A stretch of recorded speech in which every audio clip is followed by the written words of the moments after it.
Hello and welcome. Today we're going to look at swarm behavior. It's a form of a complex system which is surprisingly simple to understand, because the global behavior is a result of three component behaviors: cohesion, separation,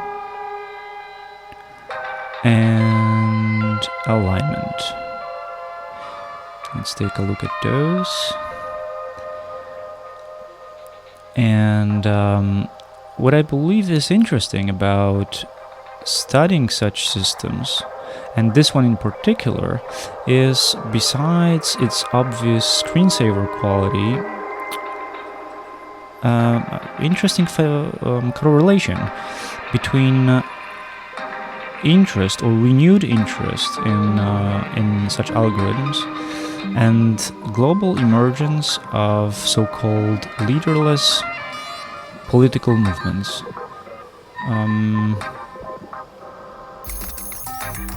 Yes, I think this is something that perhaps is worth reflecting upon, and if we can use computation, and especially in a playful way, in order to reflect upon this, and perhaps study it, I think that's a fantastic opportunity. So let's just take a look. What are the possible options here?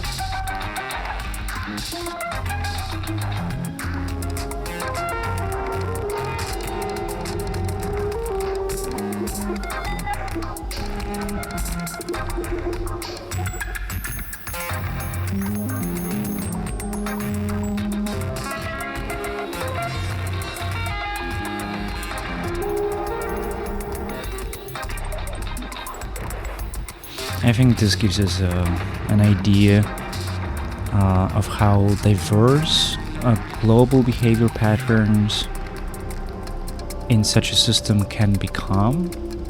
So without further ado, let's just make it from scratch.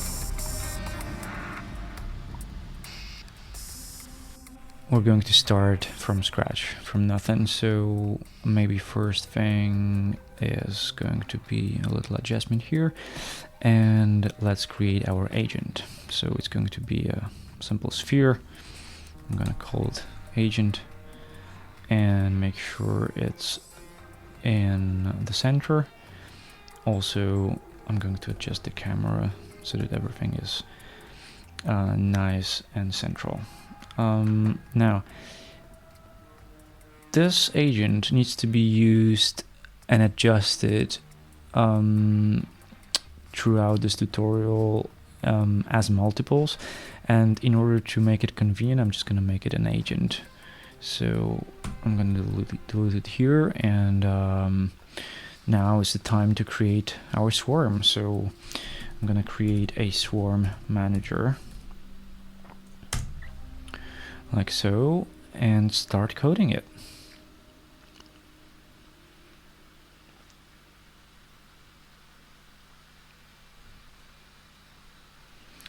So first thing we're gonna need is a reference to this agent prefab. So let's just call it agent pre like this. And what we want to do at the start is we just want to instantiate it, right? Instantiate this agent prefab, and we want to place it randomly. So we can use random inside unit sphere, and then we need to provide the quaternion of rotation. Identity, it's a sphere anyway, it doesn't matter. Now this is a unit vector, so we probably want to multiply it by something. Let's just call it spread and multiply it here. There we go. Yes, all good. Public integer. Okay, good. So now this is going to create one sphere for us. Probably what we want is multiples, right? So let's count for integer I 0, I smaller than, let's say, 100, I plus plus, repeat this. And you know, we know very well that any fixed number can be replaced by a word, so we could just say, well, we have a public variable called amount, and we're just going to, instead of having fixed amount, we're going to have it as a variable. Okay, good. So that should give us a good starting point. Let's take a look into our game. Okay, so what we need to make first is something to position this swarm manager. So okay, we need to provide a reference to the agent. The spread is going to be, let's say, 10, and then the amount is going to be, let's say, 100. Let's see if that works. There we go. It does work. Okay, so I'm happy with this. I want to save my scene. I'm just gonna call it swarm scene because I'm optimistic.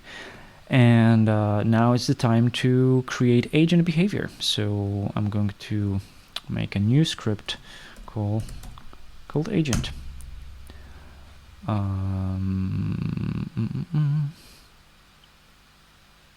And oops, what I want to do is I want to make sure that this agent script sits on the actual agent prefab. So I'm just gonna drag and drop it here, or you can just as well add component here and search for agent just like that.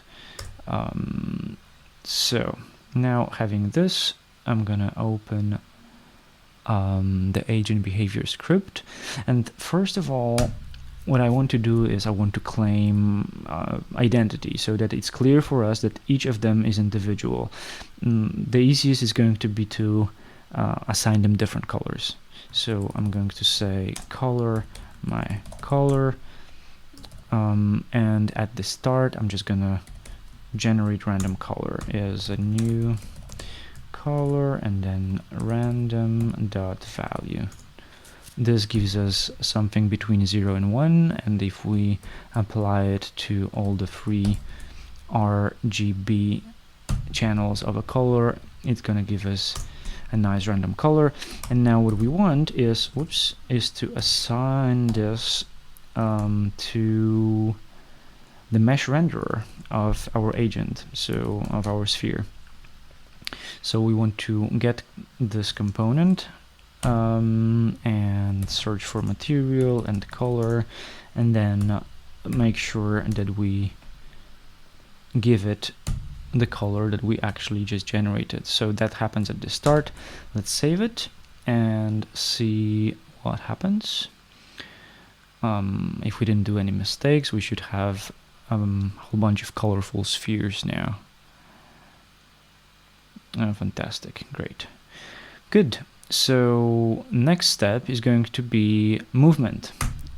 If we want to have movement, we want to have perhaps velocity. Velocity at first is going to be a random vector. So random inside unit sphere, like that. And now again, it's high school physics. So if we add one vector, which is velocity, to our position, and we do it every time the computer refreshes the screen, we should see some movement. So well, perhaps let's just multiply it by a small number, time delta time. So that's going to keep it consistent regardless of frame rate, so regardless of a device and stuff like that. Small detail. Let's take a look at the result. Well, we should have linear motion, right? Because we're at the beginning choosing a random vector, and then we keep on adding it to our position. So that's linear motion. Good. Let's create a little bit more complex motion. So we can start by creating a new vector called acceleration. Oops.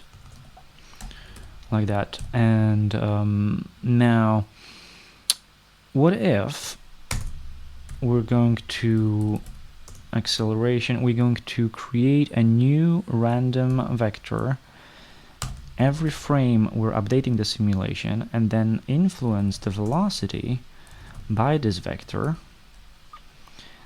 and then velocity in turn is going to be added to our position. That could be interesting, no? Perhaps we could just multiply it by some small fraction, no? Let's take a look at the consequence of this.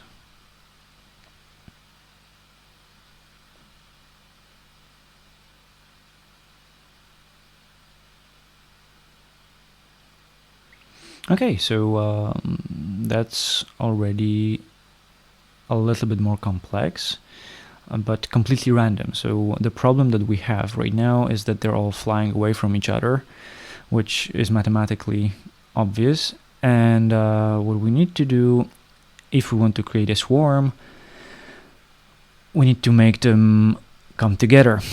So let's start with that. A very simple way of doing it would be to, first of all, remember all those agents that we're instantiating here by storing them in a list, so that all the agents can look at the others, check their position, and try to find how to come together. So we're going to create a list of agents, and it's going to be called all agents, like that. And what we're going to do here is simply all agents add whatever is the result of this instantiation. There seems to be a problem. Of course, what we're looking for is not a game object, but a component that sits on top of this game object, which is an agent, like that. Okay, maybe I'm just gonna make it more readable, like so. There we go. And now, important thing, this list needs to be public, because what we want is that every agent is able to access it. Okay, so we have a list of all agents. That's fantastic. Let's go to the agents code, and let's create a copy of that list. So again, it's a list of agents. It's called all agents. Maybe like that. And now what we want to do at the beginning is we want to make that copy. So all agents is find object of a type swarm manager. So search in the scene for something that is a swarm manager, and ask it for all agents. There we go. So now we have a local copy, and that's fantastic, because this allows us to create some kind of computation. And what we want again is we want to find the cohesion. We want to find a way how to come together. So we're going to be dealing with some kind of average. I'm going to create a vector 3 average. and we're going to try to find this vector. I'm gonna initialize it as a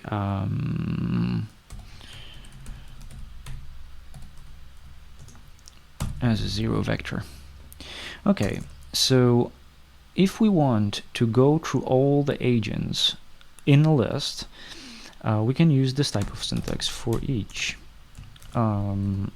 agent A in all agents.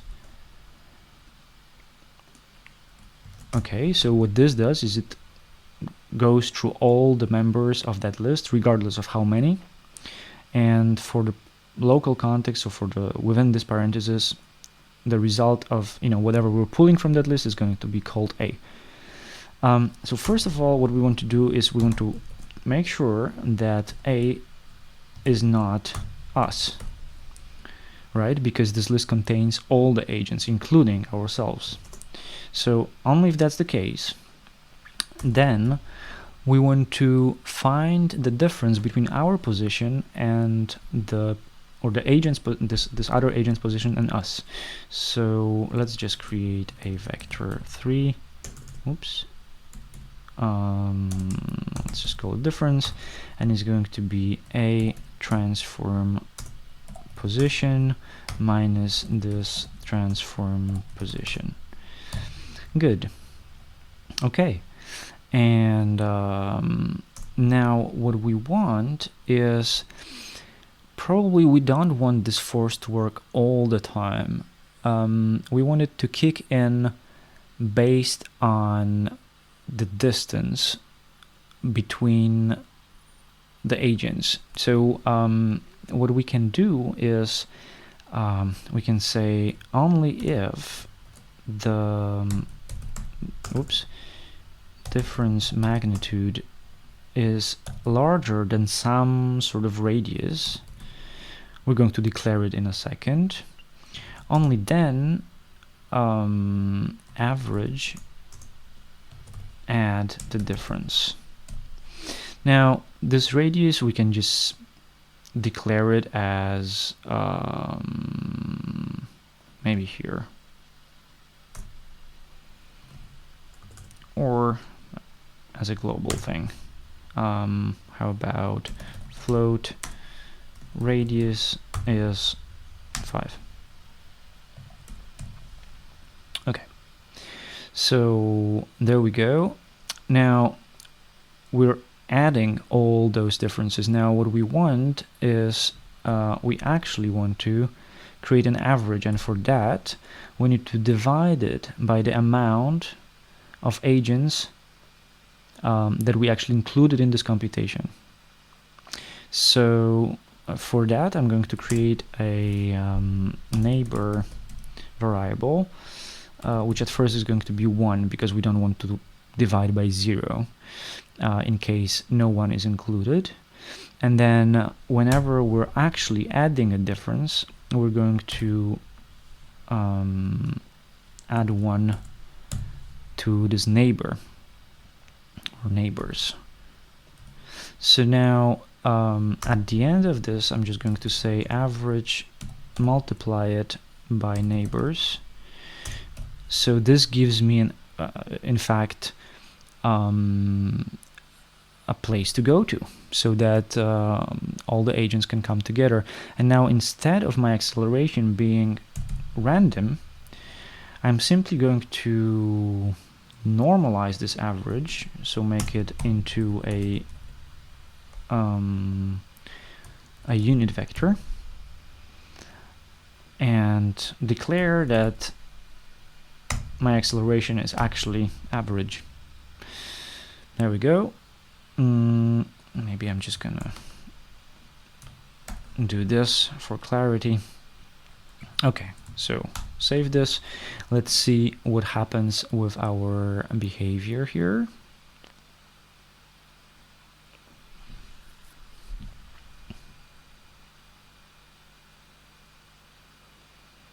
Yes, they just come together.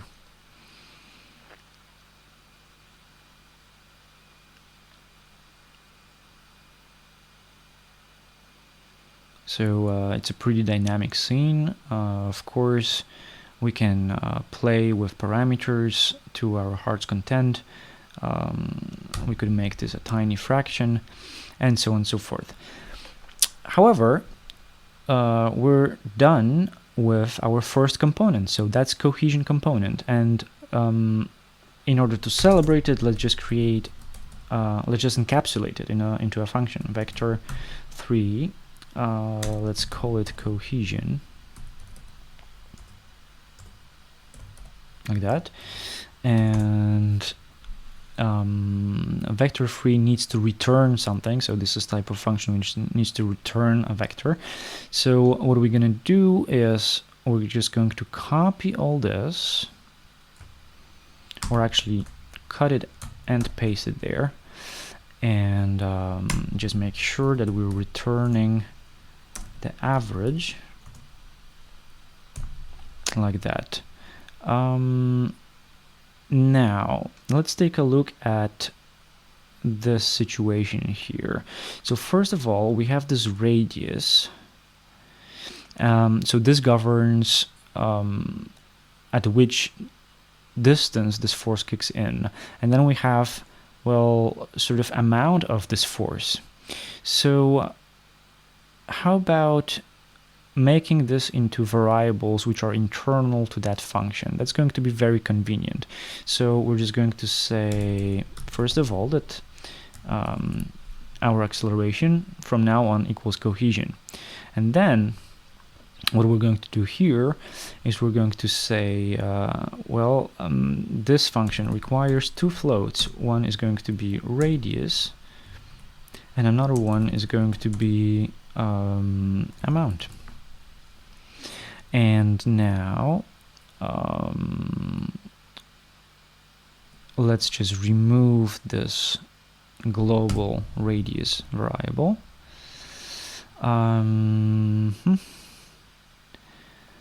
Let's multiply here the average by amount, and that's it. So now we just have to say, yeah, the force kicks in at 10 and it's very, very weak.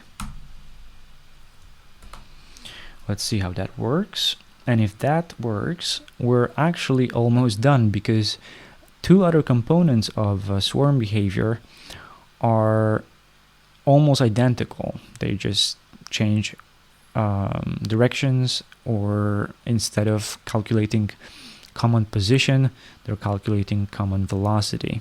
So, well, there we go. We have this force that pulls all the agents together.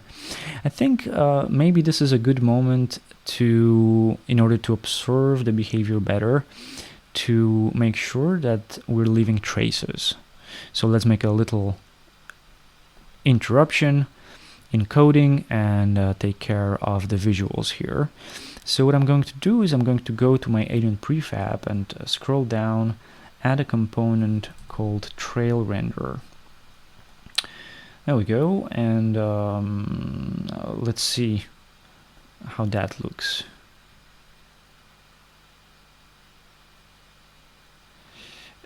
Doesn't look so great. Of course, anything in pink in Unity is an error. The reason for it is that a trail renderer needs a material, so I'm gonna quickly create one. Create a material, let's say trail, and I'm gonna use perhaps UI unlit transparent shader. Let's just make it quite transparent. And now I think I can assign it here. Let me see. There we go. And also this thing was very thick, so perhaps I can go here into the width and make it much thinner, and also yeah, just thinner towards the end. Let's take a look. Oh, that's pretty cute. Now the trouble is that they're all white. So perhaps the last modification here is going to be in my agent code.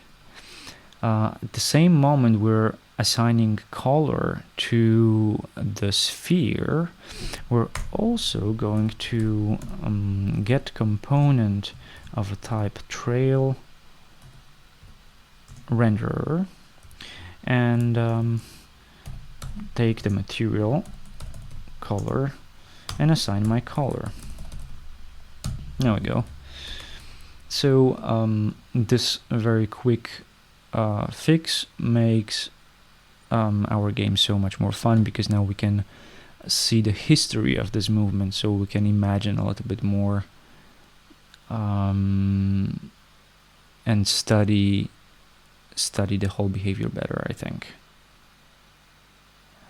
Okay, so that's our simulation so far. I think it's time to focus on two other components of the swarm behavior, and that is going to be separation and alignment. So let's go back to our code. We have cohesion, so let's just copy all this and paste it below, rename it into separation. It's going to be exactly the same. The difference is that we don't want to come together, we want to go apart when we're too close. So if we are closer than certain radius, we should find these differences. All this is good. Now the important thing is that we have to reverse this vector. So this is something that needs to pull us away from each other. So I'm going to multiply it by -1. And that's it, actually. So now I can have my cohesion plus separation. And I'm going to say that this one kicks in at 3 and is a little way stronger. Let's just say 0.5. Let's see how that works.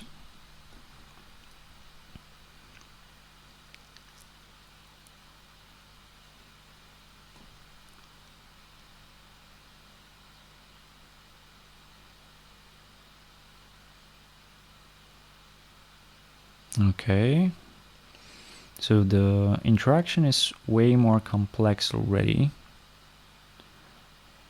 You can see that they're negotiating their positions.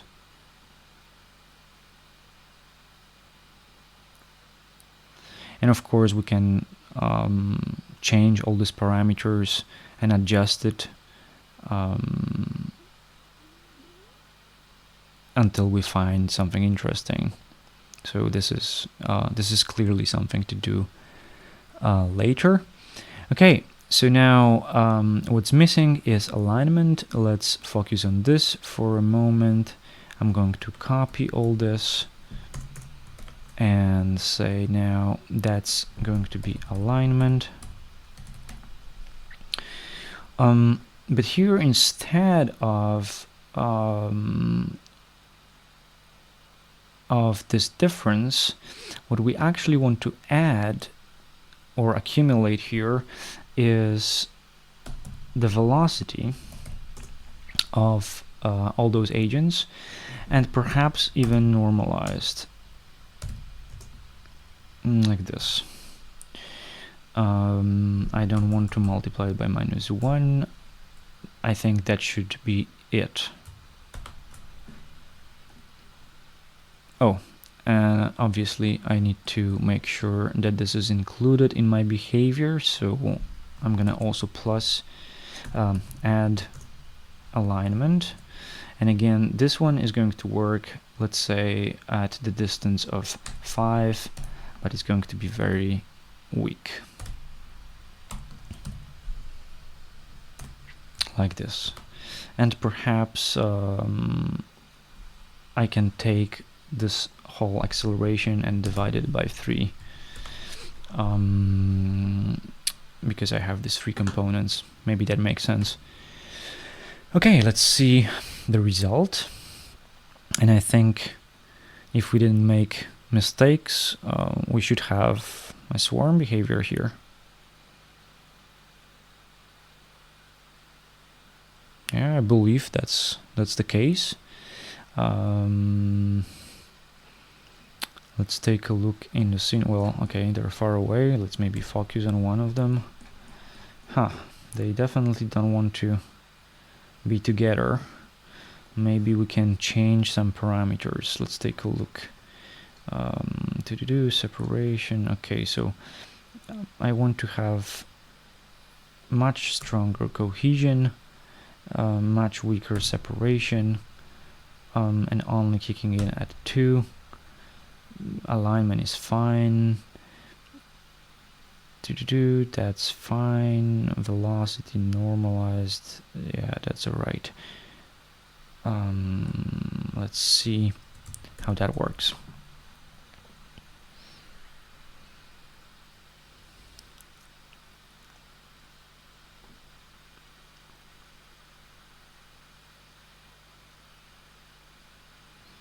Okay, that's more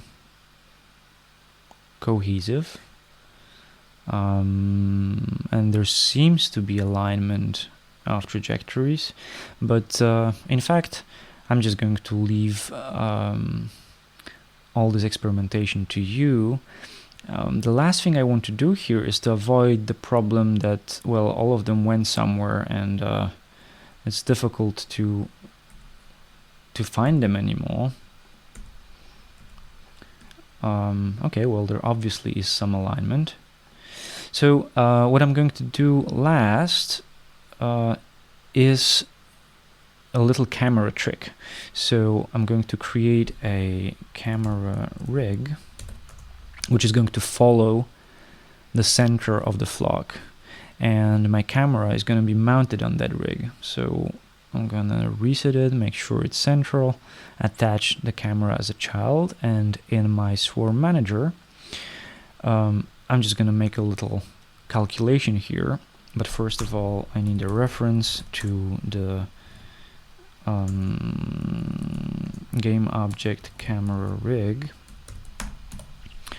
Okay, and here what I want to do is for each agent A in all agents, well, yes, I want to create this average. So vector 3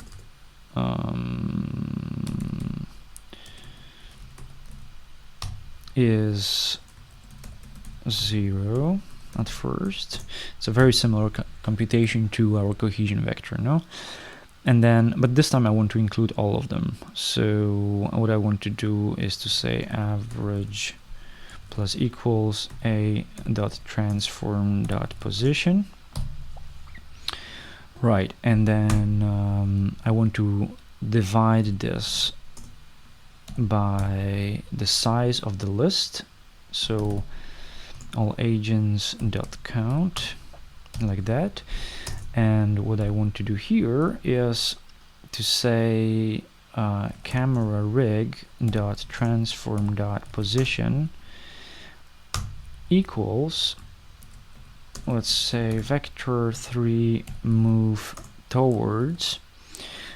So here I need to provide from where towards the target. Well, my target is going to be average, and where I come from is here. So like that, and some small number. I don't know if that's correct actually, but it should work. So if that's not completely stupid, I should be able to follow my flock. I just need to provide this camera reference. I'm gonna save this and see what happens.